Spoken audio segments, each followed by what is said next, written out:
Hello everyone, welcome to Depression to Expression. My name is Scott and today we're talking about food.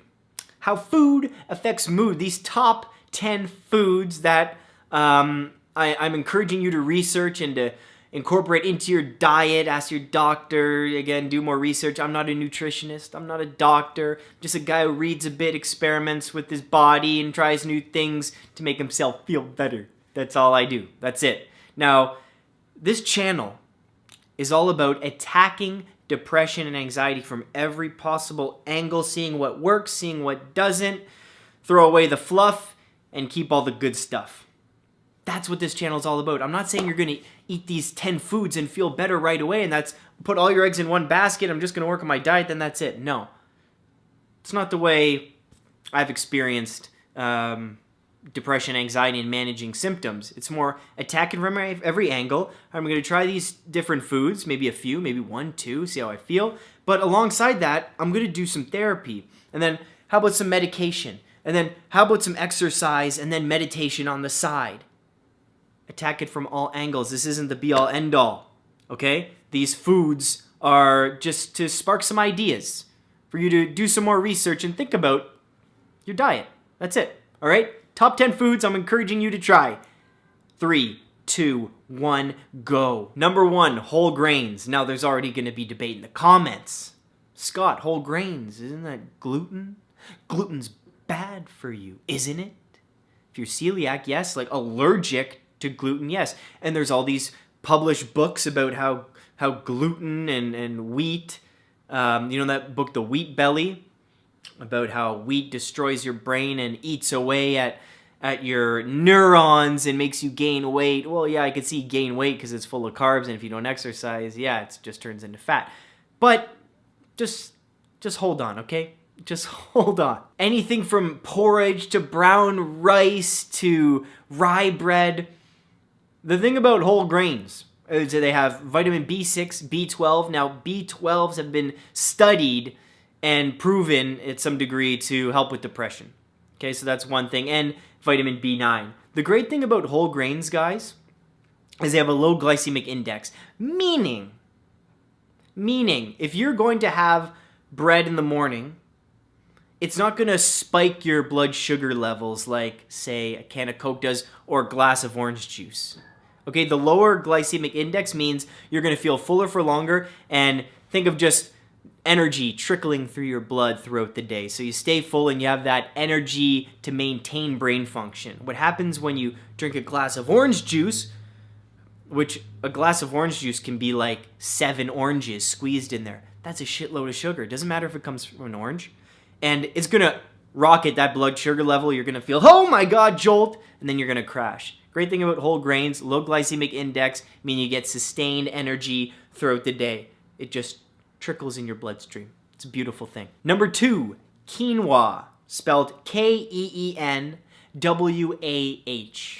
No, that's not how it's spelled at all, but it should, right? Come on, English. Now, the great thing about quinoa and soy is it's the only vegetarian protein that has all 9 essential amino acids. It's also very high in copper, manganese, magnesium, and magnesium is actually proven to help migraine sufferers. I know it's funny because my dad has suffered from migraines since he was 20 years old. And just over the Christmas break, he had a terrible migraine where I'm downstairs, I can hear him crying, and he's upstairs 2 floors up, and he's pounding on the ground, and it lasted like 13, 14 hours, throwing up, the whole deal, just completely debilitating. Now, magnesium doesn't help that. He's tried everything. He's tried everything. If you have a migraine cure from my dad, and he's tried everything, all types of different therapy, and he uses a, what's it called? The breathing machine for sleep apnea, because he has sleep apnea too. You have any cures? Let me know. Number 3, almonds. Almonds. You know what sucks about almonds? They're so expensive. Just like any nut. We're going to talk about walnuts in a second, and even cashews. Oh my God. I realize you can't afford these things, but let's talk about it anyways. So almonds have this magical brain ingredient called phenylalanine. I had to actually Google the pronunciation there. And it's an amino acid, and it helps the production of dopamine. And dopamine is that feel-good neurotransmitter where, you know, you're rewarded with something and it's like, ah, that feels good. That's why every time you get a text or a like on your Facebook page, dopamine surge. You feel like, and then you get that tent in your pants and you're like, no, just kidding. Almonds are also very high in vitamin E and also have been proven to reduce your cholesterol, or the LDL bad cholesterol. Number 4 is pecans. Pecans, I know they're all expensive. I'm sorry. Excellent source of vitamin E, actually has 19 vitamins and minerals. Also a great source of choline, the chemical precursor to acetylcholine, the neurotransmitter, proven to slow down neuron or neurodegeneration. Pretty cool. The more neurons, the better, right? As long as you're creating those nice pathways of positivity and not overthinking bad things, and then you get bad pathways. I don't know what I'm talking about. Number 5. Didn't see this one coming. Pumpkin seeds. Pumpkin seeds. I don't like pumpkin seeds. At Halloween, people take them out of the pumpkin and they roast them in the oven. I don't think that's great, so they put like salt or seasoning on them. But the benefits are there. Very high in zinc, pumpkin seeds. And zinc is said to be used in the hippocampus, which is there for long-term and short-term memory. The more zinc in there, the better, right? Eat your pumpkin seeds. They also have a very high amount of omega-3 and omega-6, those fatty acids. You need those for the brain. The brain's all fat. You need fat in there. Sunflower seeds. If you haven't eaten sunflower seeds before, don't just go for the ones that are taken out of their shells already and put a bunch in your mouth. No, you have to work for them, okay? You get a bag of Spitz. I actually have Spitz. I have Spitz. Hold on. I have Spitz. Check this out. So these are cracked pepper. Some go with the salt, some go with the plain. And you load a bunch in your cheek. Anyways, suck on them. And you really gotta work for a seed. There's one. You bring it to the side, and you chew that one, and then you work on the cheek. It's an amazing thing. Avocados.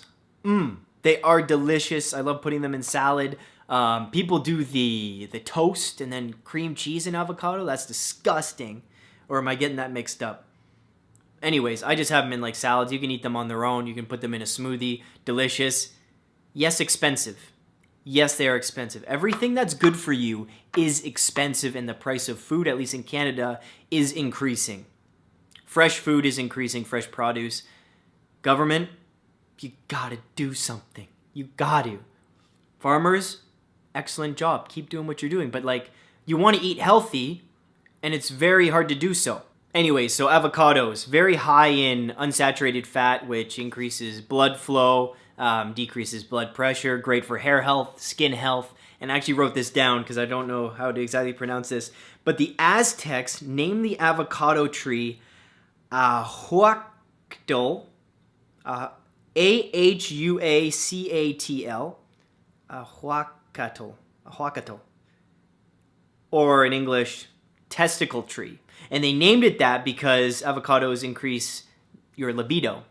So the Aztecs were horny all the time. If your libido's a little down, you have a quarter of an avocado. Let's see what happens. Number 8, eggs. I bet you didn't see this one coming. Now for those vegans, I'm sorry.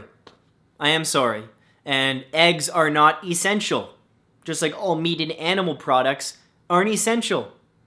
There are many healthy vegans out there. Eggs, you don't gotta do.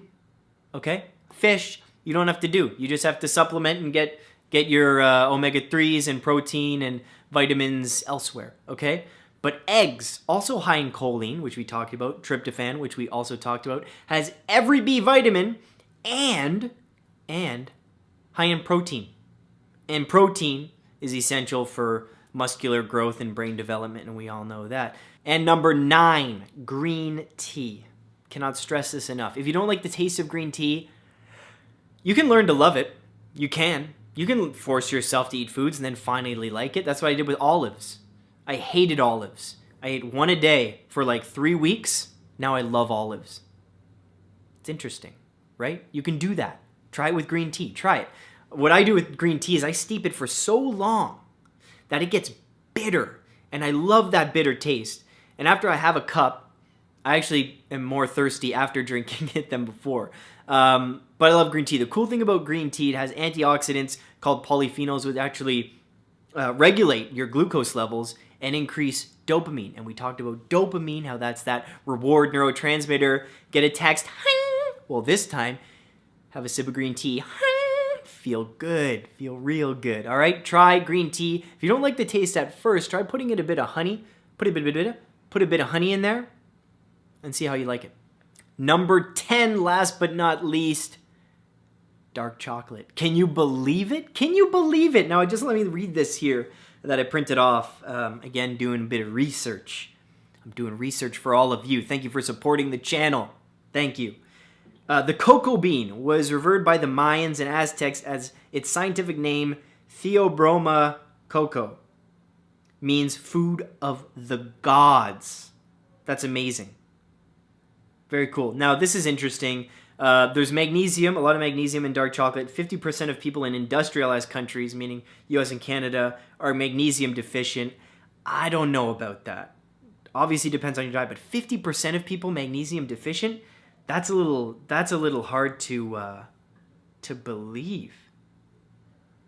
That was really the only good thing about the dark chocolate, other than it has those antioxidants as well and can also lower blood pressure. With dark chocolate, I don't like milk chocolate anymore. It feels too waxy and sugary. I like the high cocoa, like 78, 80%. Those were the 10 foods that I would recommend trying. Now, again, I'm not a nutritionist, doctor. I don't know a lot about this stuff. Maybe you have suggestions and research you want to share with me. Please comment below and share some different foods that may have helped you. Maybe different supplements. I know we're talking about omega-3s and B vitamins and choline as a vitamin as well you can take. Please let me know. Please please share.